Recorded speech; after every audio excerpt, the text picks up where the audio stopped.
Pai querido, eu quero colocar a vida da Mayra na tua presença, agradecer por ela ser uma mulher que honra o Senhor, que vive debaixo dos seus princípios, que ama trabalhar na tua obra. Nós te agradecemos pela vida dela e pedimos que o Senhor a use agora como instrumento para edificar a tua igreja aqui reunida. Pedimos a tua bênção em nome de Cristo Jesus. Amém. A palavra está com você.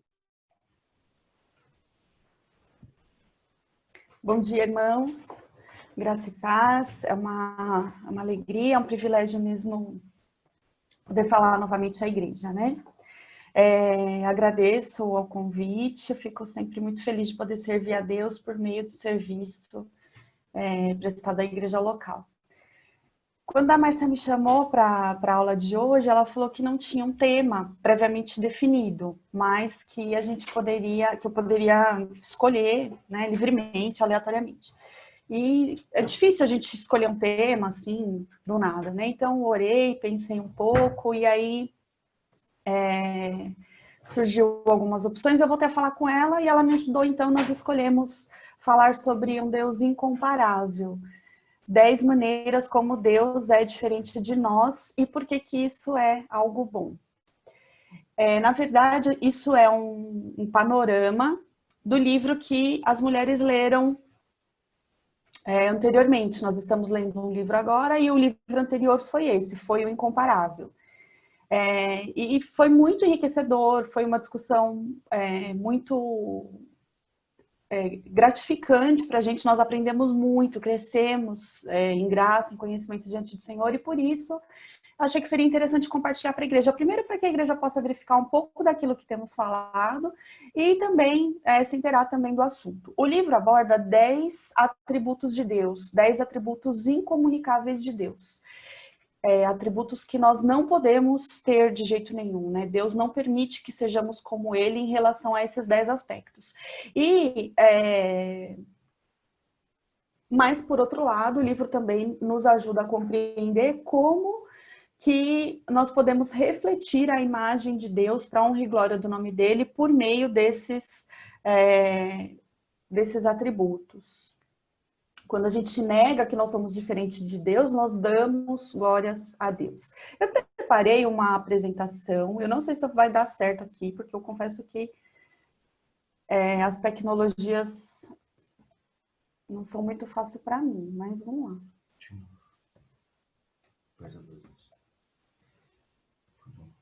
Aí, acho que deu certo. Os irmãos estão conseguindo verificar a apresentação? Ah, então legal. Na verdade, é bem simples, né? Eu fui só elencando os capítulos, só para...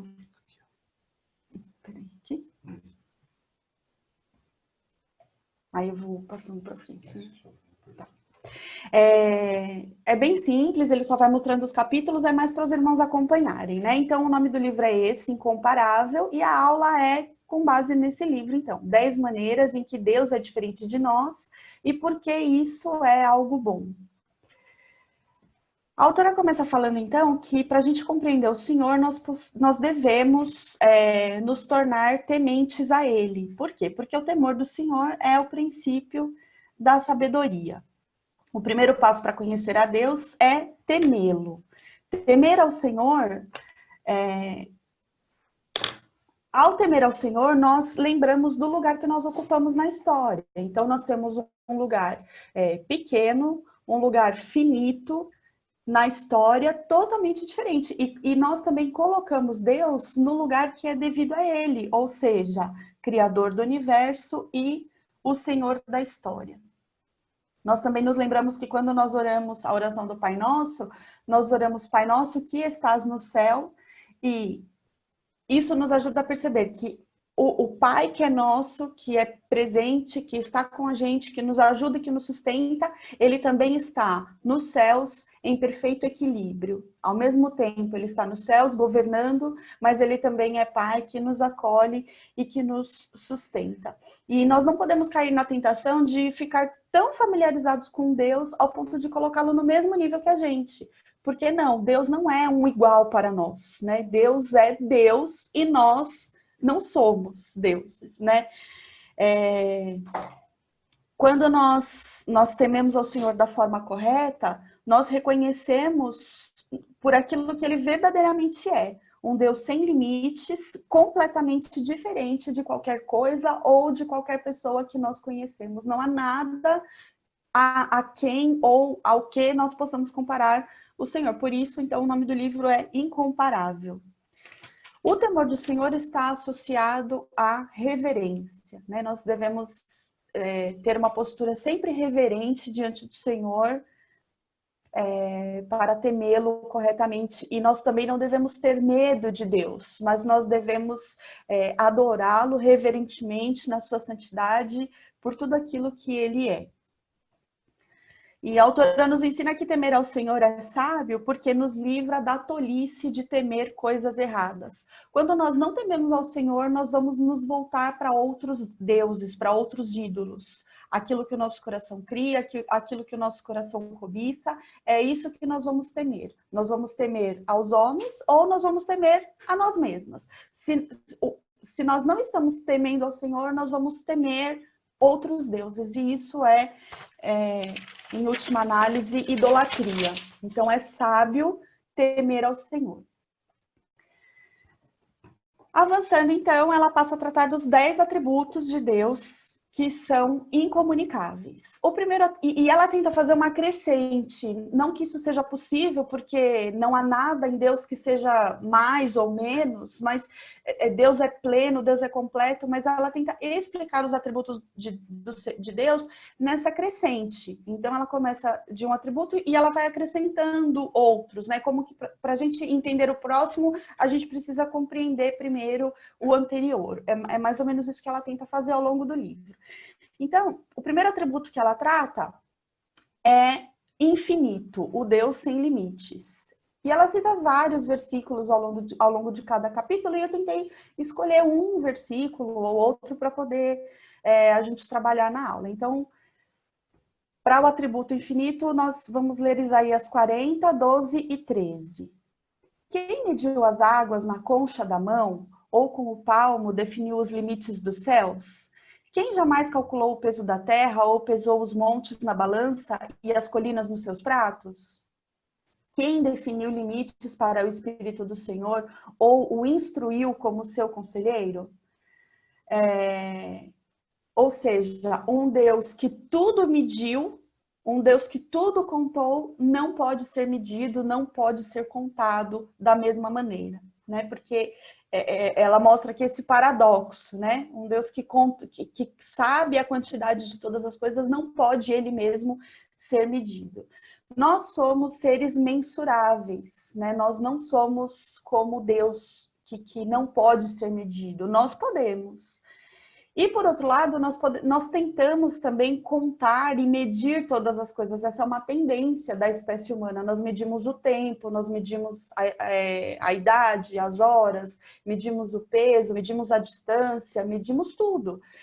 E nós temos essa tendência porque medir as coisas meio que nos dá um certo controle, né? Nós controlamos aquilo que nós conhecemos. Então, se eu sei que eu tenho aproximadamente 30 minutos, 40 minutos para dar uma aula, eu vou tentar controlar meu tempo. Se eu sei que algo custa X reais, eu vou controlar o meu orçamento para poder adquirir aquela coisa. Então, quando a gente mede, a gente controla. Mas diante de Deus, a gente não pode medir. Então, é óbvio que nós não podemos controlar o Senhor. Existe um abismo, né, entre aquilo que nós somos e aquilo que Deus é. A mente humana, ela é finita, ela é limitada e ela não vai conseguir compreender e nem expressar completamente aquilo que é infinito. Então, nós temos, às vezes, um pouco de dificuldade de se relacionar ou de compreender determinados atributos do Senhor.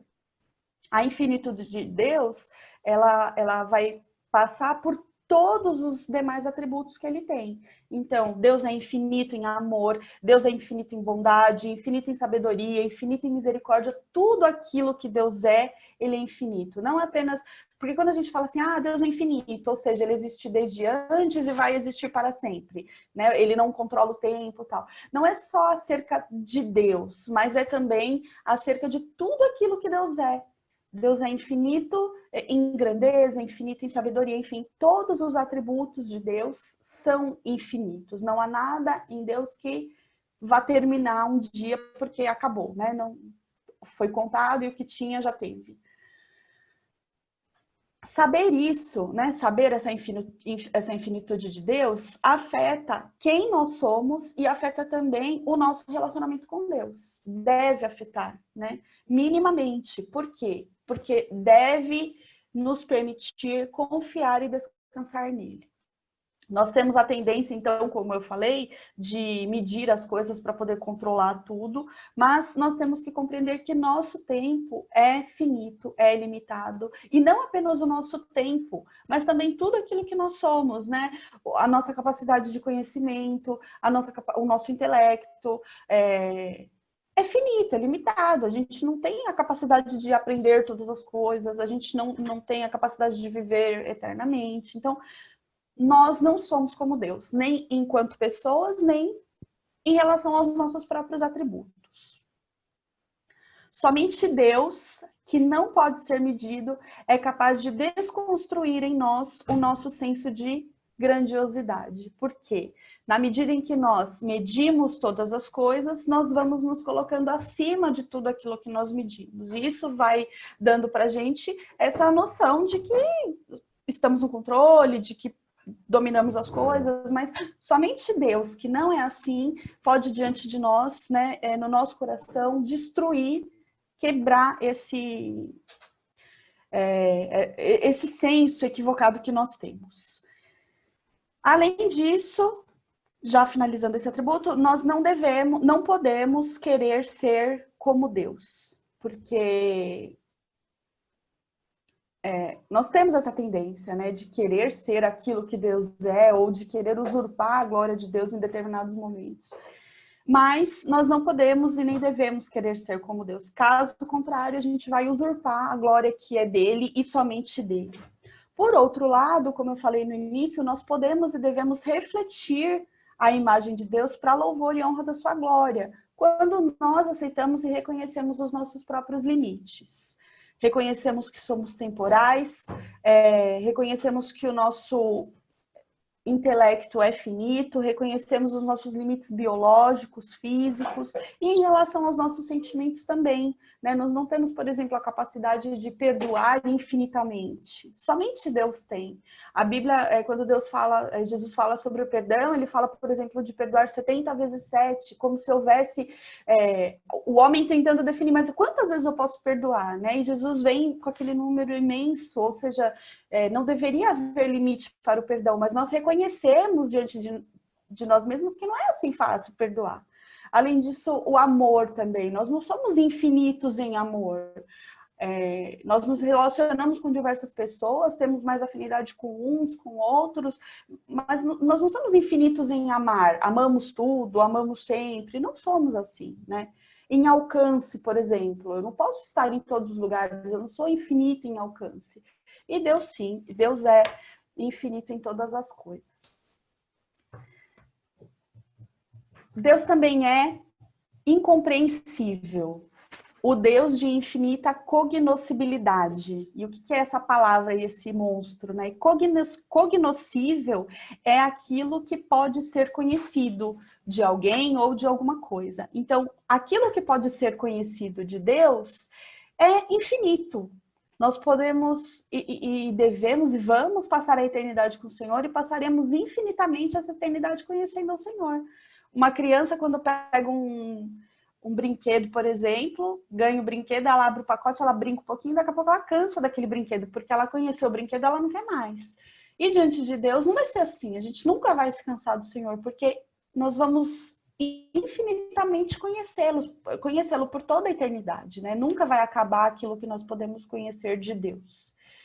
E o versículo que eu escolhi é esse: grande é o Senhor e muito digno de ser louvado. A sua grandeza é insondável. Ou seja, nós não podemos conhecer totalmente aquilo que Deus é, nós não podemos conhecer quem Deus é, aquilo que Deus pensa, né? Conhecer a Deus deve mudar a nós mesmos, quanto que nós nos conhecemos. Desculpa, conhecer a Deus deve mudar a nós mesmos. Mas a pergunta que a gente tem que fazer é o quanto de Deus que nós conhecemos. Nós conhecemos de Deus aquilo que Ele permita que a gente possa conhecer. Conhecemos de Deus aquilo que Ele nos revela pela criação, aquilo que Ele nos revela pela Sua palavra, aquilo que vemos em Jesus, aquilo que o próprio Espírito Santo nos ensina e nos capacita.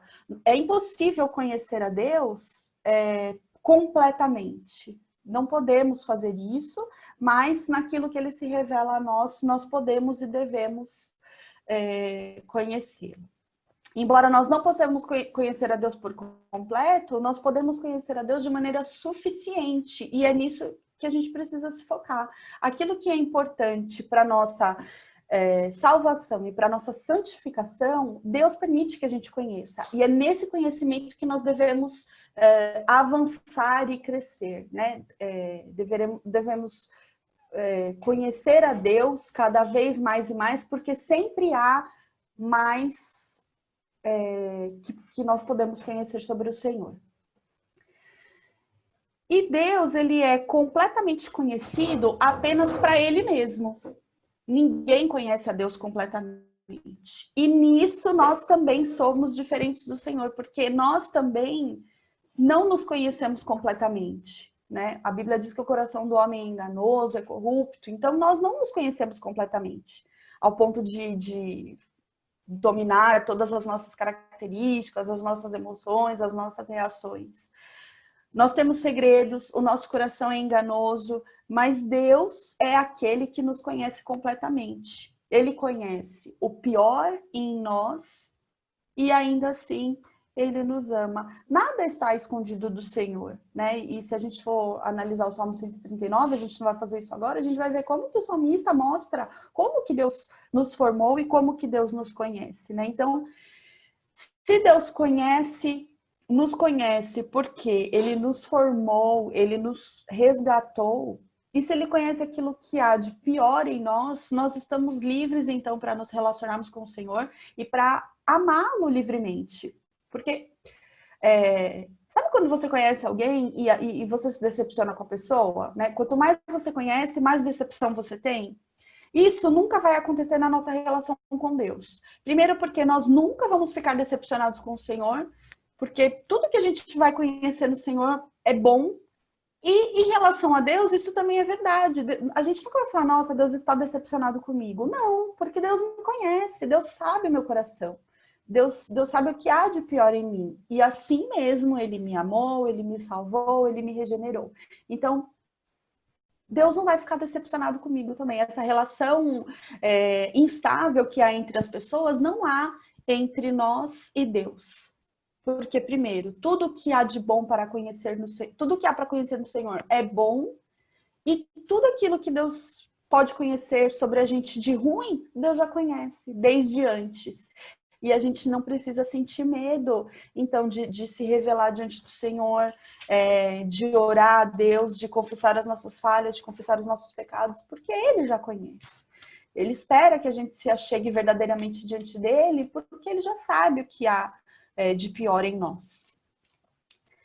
Ele vai se revelar, então, àqueles que o buscam, e ao ver quem Deus é, nós nos vemos mais claramente. Na medida em que nós vemos como somos diferentes do Senhor, nós vemos claramente, então. Quanto ao nosso próximo, né, essas relações instáveis que eu falei, se eu sou completamente conhecida de Deus e ainda assim Deus me ama, que dirá em relação ao meu próximo, né? Se Deus é gracioso comigo por aquilo que Ele conhece em mim, que Ele sabe que é ruim, eu não devo ser graciosa com o meu próximo também e perdoá-lo e compreender que eu não conheço tudo sobre ele, eu não conheço as reais intenções daqueles que estão ao meu redor, né? E demonstrar graça, demonstrar misericórdia, assim como Deus é comigo. Então fica essa reflexão para a gente fazer. Quanto mais nós conhecemos a Deus, mais admirados nós vamos ficar. Um dia nós estaremos livres do pecado, estaremos diante do Senhor face a face para conhecê-lo. O pecado, ele afeta a nossa visão sobre Deus, mas um dia nós estaremos livres do pecado e passaremos a eternidade conhecendo o Senhor. E isso não vai se esgotar, não vai chegar um dia na eternidade que a gente vai falar, nossa, cansei, né, de estar com Deus. Não, porque Deus é infinito, é inesgotável em conhecimento. Deus também é autossuficiente. Ele é infinito em provisão. O Deus que fez o mundo e tudo que nele há, sendo o Senhor do céu e da terra, não habita em templos feitos por mãos de homens, nem tampouco é servido por mãos de homens, como que necessitando de alguma coisa, pois ele mesmo é quem dá a todos a vida e a respiração e todas as coisas. Então, Deus não somente se basta em si mesmo, mas ele também é aquele que provê e que sustenta todas as coisas. Deus sempre existiu. É que eu acho que eu pulei aqui na minha anotação. Aqui, ó. Nós devemos admitir que uma necessidade é um limite, e isso nos diferencia de Deus. Por ser um limite, nós somos limitados pelas nossas necessidades. E Deus, ele não tem necessidade nenhuma. Ele nunca se cansa, por exemplo, mas ele criou o sábado, ele criou o sono, ele criou o descanso. Por quê? Porque ele sabia que nós, não sendo autossuficientes, nós precisaríamos desse descanso, né? Ele apenas, então, como eu já falei, não apenas cria, mas também sustenta todas as coisas. E mesmo sem nunca precisar de nós para nada, né? Deus não estava lá um dia na eternidade entediado e falou, vou criar o mundo, vou criar o homem, porque eu estou precisando de diversão. Não.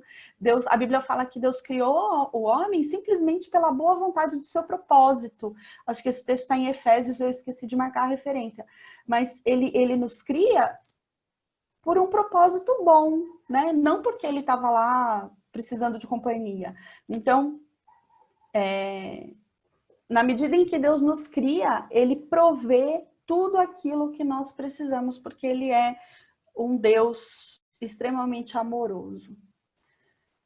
E aí, por outro lado, nós não somos autossuficientes, né? Deus nos criou para dependermos dele e para dependermos dos outros. Nós, seres humanos, a humanidade, ela vive essa relação de dependência.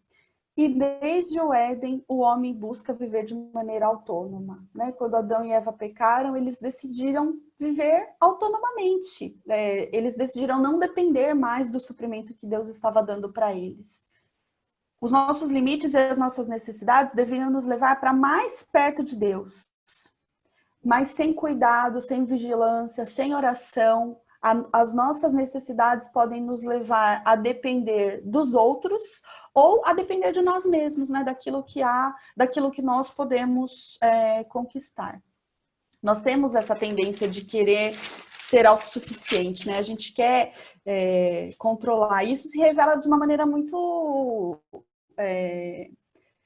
Isso se revela de uma maneira muito simples, por exemplo, quando nós não oramos, quando nós não confiamos em Deus, quando nós não valorizamos a leitura da palavra, quando não buscamos a comunhão, quando não buscamos os bons conselhos, quando nós chegamos à exaustão, quando ficamos exaustos, trabalha, que fica exausta, a gente está querendo ser autossuficiente, né? E nisso a gente peca contra o Senhor, porque não somos autossuficientes. E nós devemos nos lembrar que quando nós assumimos a nossa fraqueza, a nossa miséria, a nossa dependência, é nesse momento que Deus nos fortalece e nos capacita. Deus é também eterno. O Deus de infinitos dias. Eu sou o Alfa e o Ômega, o princípio e o fim, diz o Senhor, que é e que era e que há de vir, o Todo-Poderoso. Nós somos limitados pelo tempo, isso é um fato, né? A gente vê isso todos os dias, quando aparece um fiozinho novo de cabelo, a gente vai vendo que os cabelos castanhos não se renovam, eles vão ficando branquinhos. Então, nós somos limitados pelo tempo. E nós temos essa perspectiva limitada. Hoje, com a globalização, com a internet, o trabalho dos historiadores, a gente tem uma perspectiva maior da história, por exemplo, mas a nossa perspectiva continua limitada, né? A gente não pode cair no equívoco de achar que nós podemos viver e conhecer eternamente, porque isso não pode. E Deus não, ele existe fora do tempo. E esse é um atributo até bem complicado da gente entender. A Dalva coloca bem, ela fala em eternidade, quando ela explica, ela fala eternidade passada, eternidade futura, né? Porque para Deus tudo é eternidade. Nós que ficamos, né, passado, presente, futuro. Então a gente não vê as coisas da mesma perspectiva de Deus. E como Deus nos deu esse desejo pela eternidade, porque nós fomos criados, o homem foi criado para ser eterno, né? Nós não compreendemos a morte, porque isso conflita com esse desejo que há dentro de nós, né? Pela eternidade. Nós não podemos também compreender o tempo daquele que transcende o tempo. Então, como Deus está além do tempo, a gente não compreende o tempo em que Deus age, porque o tempo que Deus age não é o mesmo que nós estamos e nem o tempo que nós atuamos.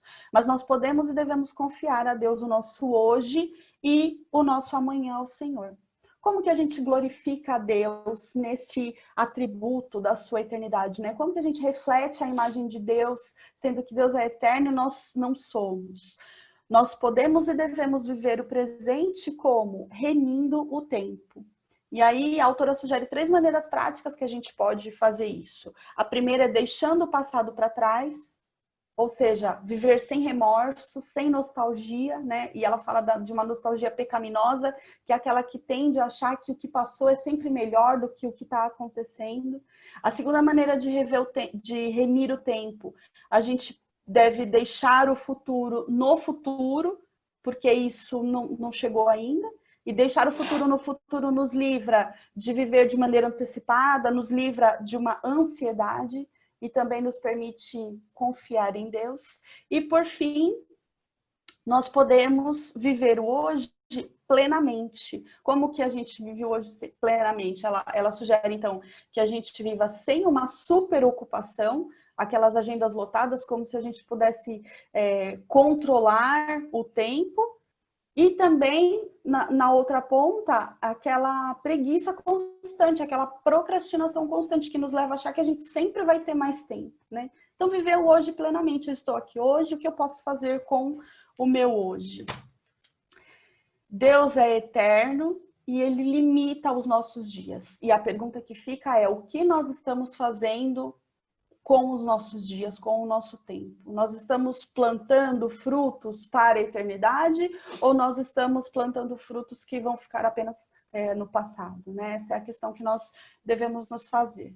Deus também é imutável, porque eu, o Senhor, não mudo, Malaquias 3,6, e Jesus Cristo é o mesmo ontem, hoje e eternamente.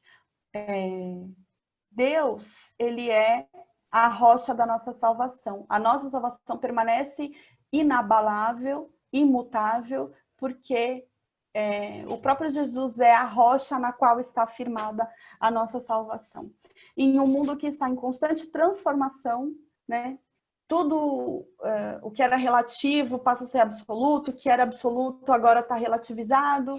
Deus é um ponto de referência para onde nós devemos olhar, devemos fixar nele os nossos olhos espirituais, porque ele não muda, ele não vacila. E olhando para Jesus, que é o caminho, nós chegaremos ao nosso lar. É isso que a palavra do Senhor nos ensina, né? Quando a gente olha para um Deus que é imutável, nós temos segurança, nós podemos descansar no Senhor. Isso deve nos trazer conforto, então, segurança, confiança, porque nós estamos presos a um Deus que não muda.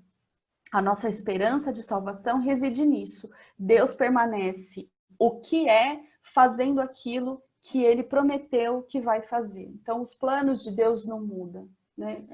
Quem Deus é não muda. Por outro lado, nós temos uma única certeza com relação a nós mesmos, que nós mudamos. nós mudamos fisicamente, mudamos emocionalmente, intelectualmente, nós não permanecemos iguais. Então, nós somos totalmente diferentes no Senhor, também nesse atributo. As mudanças, elas têm essa tendência de nos deixar desconfortável, né? Mudar, quando a gente escolhe mudar, exige sair um pouco da nossa zona de conforto. Mas, e aí, por outro lado, a gente tem uma tendência de temer a mudança, né? Mas nós não devemos temer a mudança se nós confiamos em um Deus que é imutável. E por que nós temos essa tendência de temer as mudanças? Porque nós também temos a tendência de confiar naquilo que nós vemos. Nós confiamos em pessoas, nós confiamos em lugares, nós confiamos no nosso saldo bancário, nós confiamos no nosso diploma, e tudo isso pode se tornar relativo, né? Hoje tem valor, amanhã não tem. Quando as circunstâncias mudam, nós ficamos frustrados, né? Porque nós havíamos colocado a nossa confiança em algo que não era seguro. Nós temos expectativas irreais sobre coisas frágeis e buscamos segurança naquilo que não nos pode dar segurança. Porém, quando nós percebemos o nosso comportamento errado, a gente chega diante de Deus e diz assim, eu sou assim mesmo, né? Ou a gente diz para outra pessoa que vem amorosamente nos aconselhar, enfim, não, eu sou assim mesmo, eu não consigo mudar essa característica em mim. E isso é uma mentira demoníaca, porque Deus é imutável, nós não. Nós podemos e devemos mudar. Quando nós crescemos em santificação, nós estamos mudando para melhor, pela graça de Deus, né? Se a nossa certeza de salvação está em Cristo, a nossa esperança de santificação também deve estar em Cristo. Deus pode mudar o nosso coração de pedra, Deus pode mudar os nossos desejos pecaminosos, Ele pode tirar o nosso coração idólatra e nos dar um coração que está disposto a adorar somente ao Senhor. Eu estou correndo um pouquinho porque eu não quero me estender muito, é só um panorama mesmo, né? Deus é também onipresente, ou seja, Ele é um Deus de infinitos lugares. Na verdade, habitaria Deus na terra? Eis que os céus e até o céu dos céus não te poderiam conter. O nosso corpo físico é um limite, claro, para nós, né? Se eu estou aqui agora, é óbvio que eu não posso estar em outro lugar.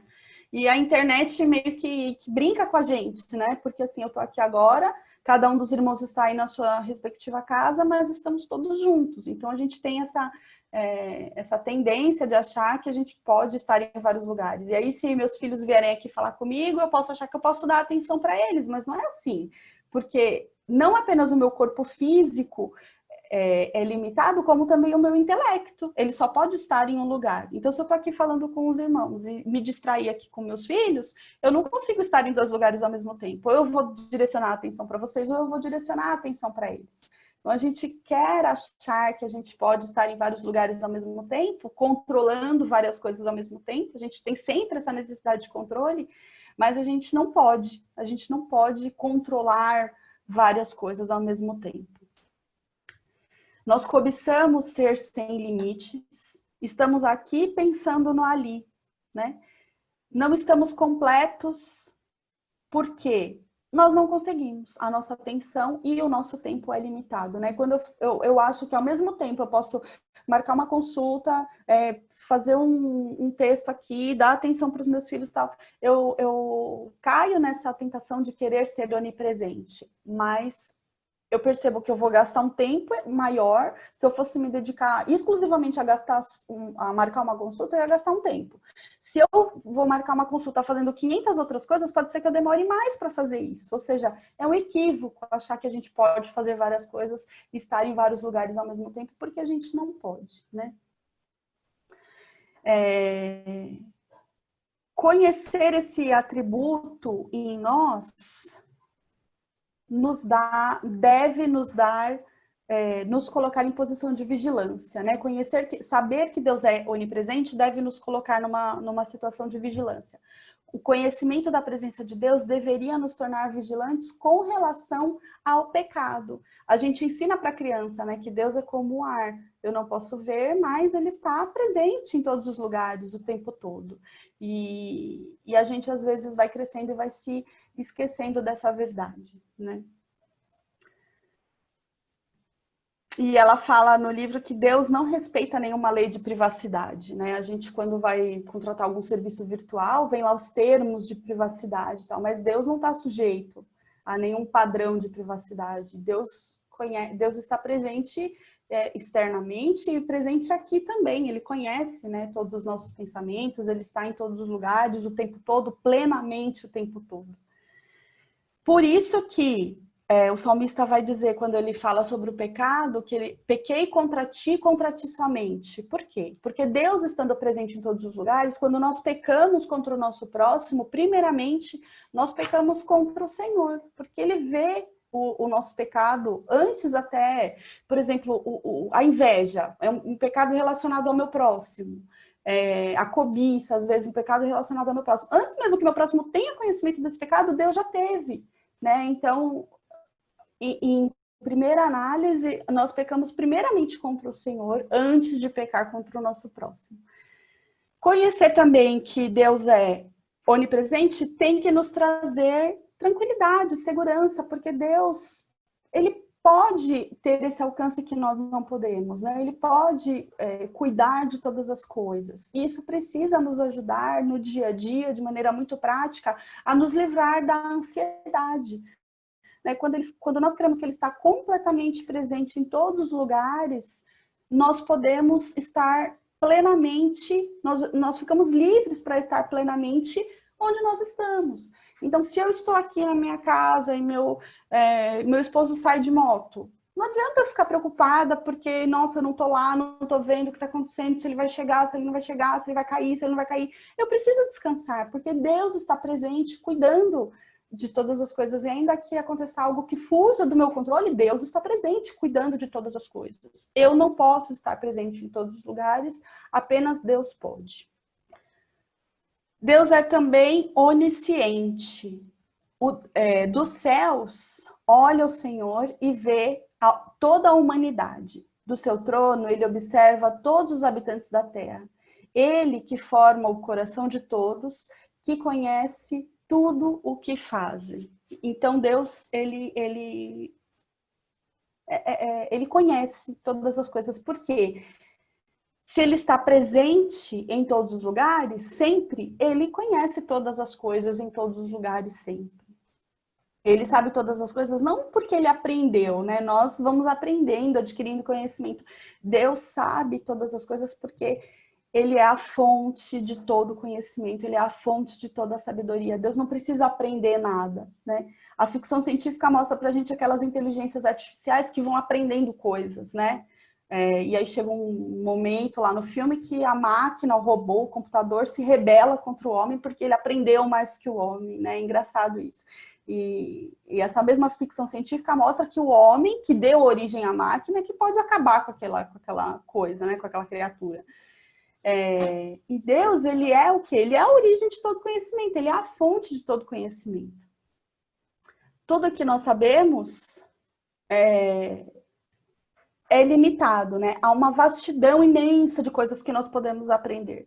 Mas Deus vem e limita a nossa capacidade. Então, se a gente pegar o mar, existem lugares profundos nos oceanos que o homem não conseguiu chegar ainda.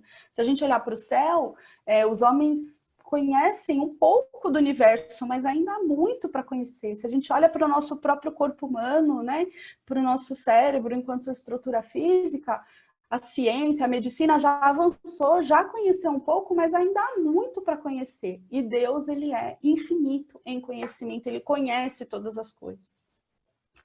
A humanidade tem esse interesse insaciável por informação, né? A gente finge que desconhece os limites que o próprio Deus impôs para a nossa capacidade de conhecimento, porque o tempo todo a gente quer saber, quer conhecer, quer se informar e tal. Adão e Eva, quando provaram da árvore do conhecimento, eles querem mostrar para o Senhor que eles querem saber mais do que eles devem saber. Então, Deus falou, olha, a árvore do conhecimento do bem e do mal, vocês não podem tocar. E aí eles foram tocar, ou seja, nós queremos conhecer mais do que nós precisamos saber. Porque se Deus não deu para eles aquilo, é porque eles não precisavam. E a humanidade, então, prossegue nessa busca insaciável de querer conhecer, de querer saber. Mas a gente se esquece, né? Que a gente nunca vai ser como Deus, a gente nunca vai ser sabedor de todas as coisas.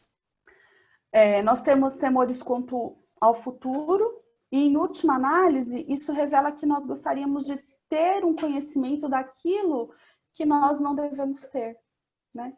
Aquela pergunta clássica, se você soubesse o dia que você vai morrer, como seria a sua vida? Né? Quantas vezes a gente não caiu nessa discussão, né? Mas que diferença faz saber? Será que é bom saber o dia de amanhã? Será que é bom saber o que vai acontecer? A questão do mapeamento genético, né? Também, que a ficção científica mostra muito, a gente vê esses avanços científicos na realidade também. Então, eu posso mapear meu corpo, ver as doenças que eu vou ter e prevenir para que eu não fique doente. Olha que estranho, né? Que esquisito isso. Será que é legal saber tudo que há de errado geneticamente em mim? Tem pessoas que descobrem a probabilidade de ter um determinado tumor. Aí tira mulheres que já retiraram as mamas, por exemplo, porque tinham a probabilidade de ter o câncer de mama. Será que essas mulheres viriam a desenvolver, de fato, câncer de mama? Né? Então, até que ponto a gente precisa conhecer algumas coisas ou não? Até que ponto a gente deixa de confiar na onisciência de Deus e a gente quer confiar somente naquilo que nós conhecemos, né? É engraçado quando a gente tem filhos pequenos, eu já pude observar isso, quando o Pedro era bem pequenininho, a gente entrava no carro e ele perguntava, para onde a gente está indo? E aí a gente falava, quando chegar você vai ver. Ele se contentava com essa resposta. Agora, para onde a gente está indo?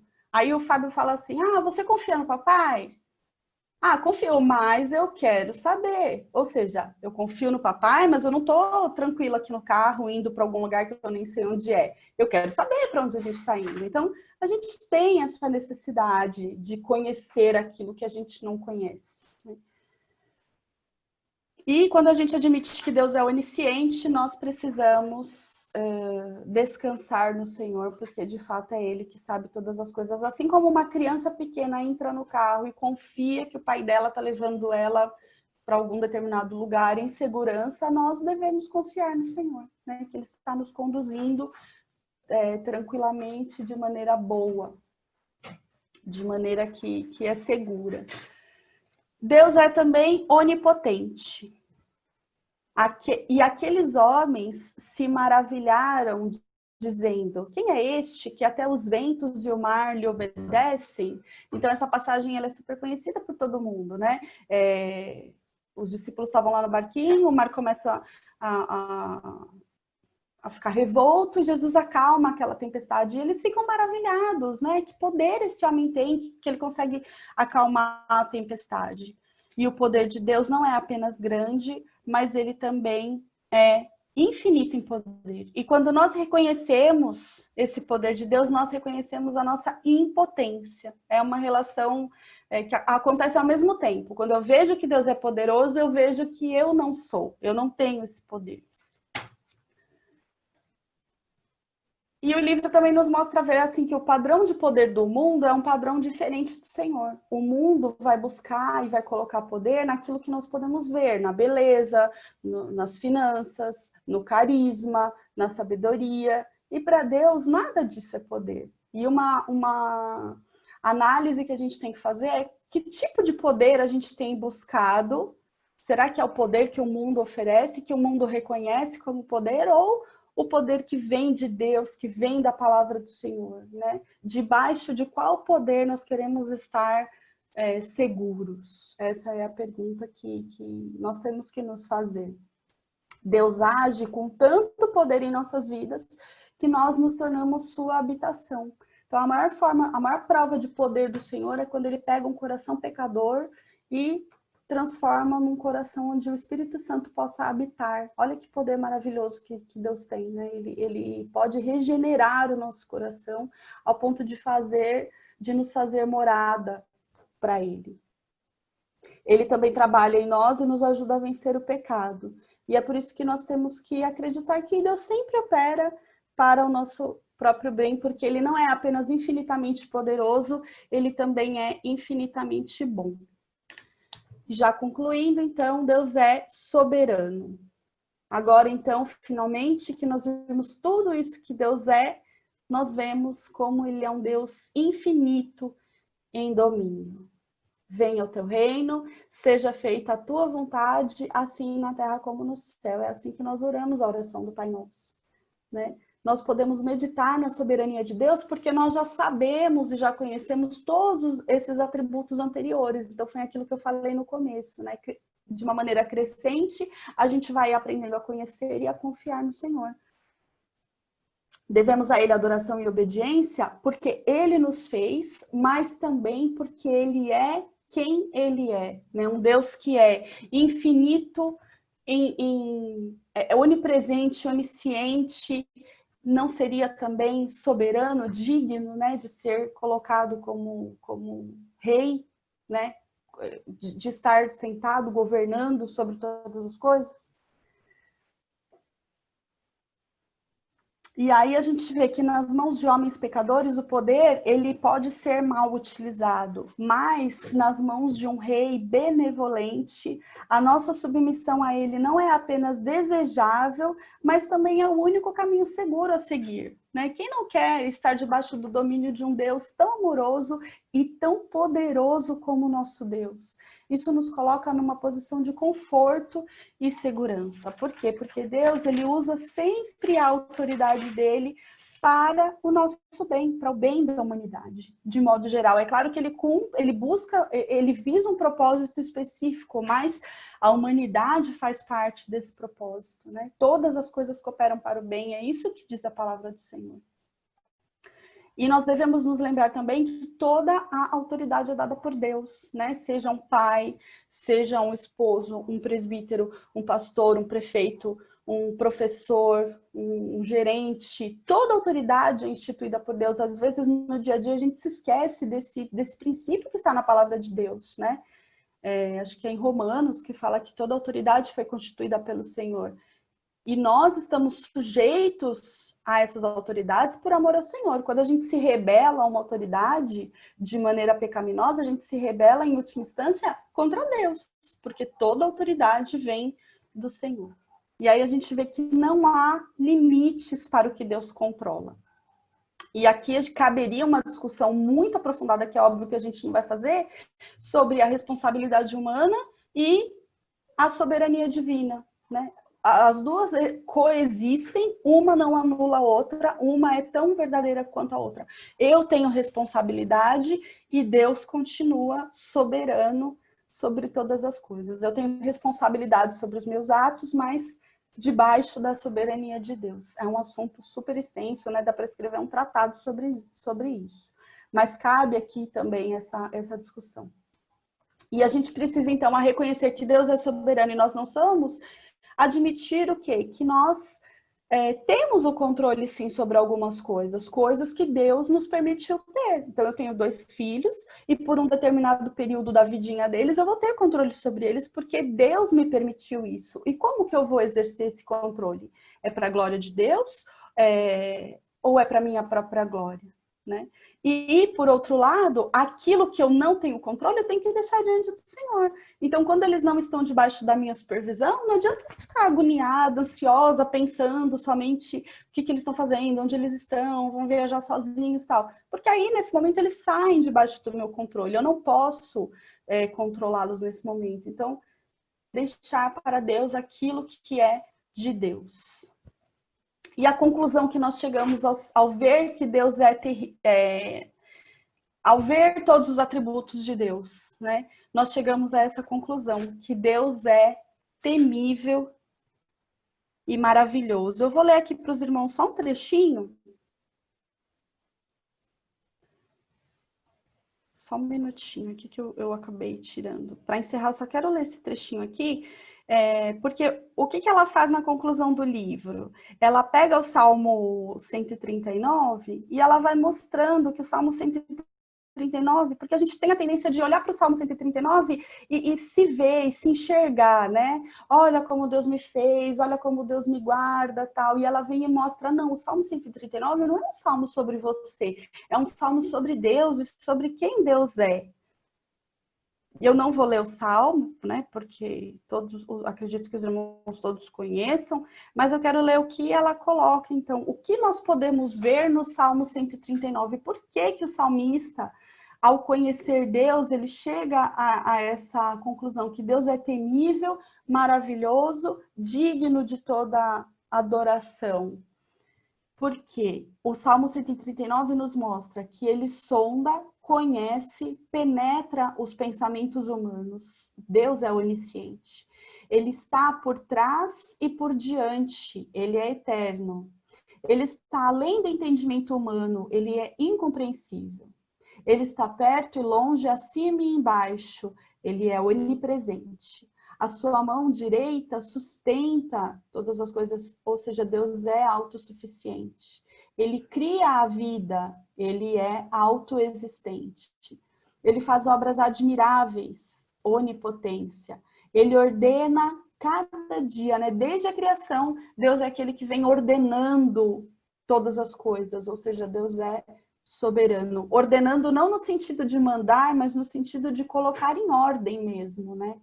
Ele é imutável, imensurável, não pode ser medido, né? Ele é infinito e ele permanece imutável, e nisso deve residir a nossa confiança, né? Nós estamos firmes nessa rocha poderosa e imutável. Como eu falei no início, então, eu quis apresentar esse panorama, né? Depois conversei com a Márcia achou que era uma boa ideia. Quis apresentar esse panorama para os irmãos, porque conhecer a Deus é algo maravilhoso. Cada um desses atributos de Deus daria 1, 2, 3 aulas, né, para a gente explorar e conhecer, porque Deus é infinito em conhecimento. Nós podemos conhecer sempre mais e mais e mais de Deus profundamente. E é maravilhoso saber que Deus se revela para nós quando nós o buscamos.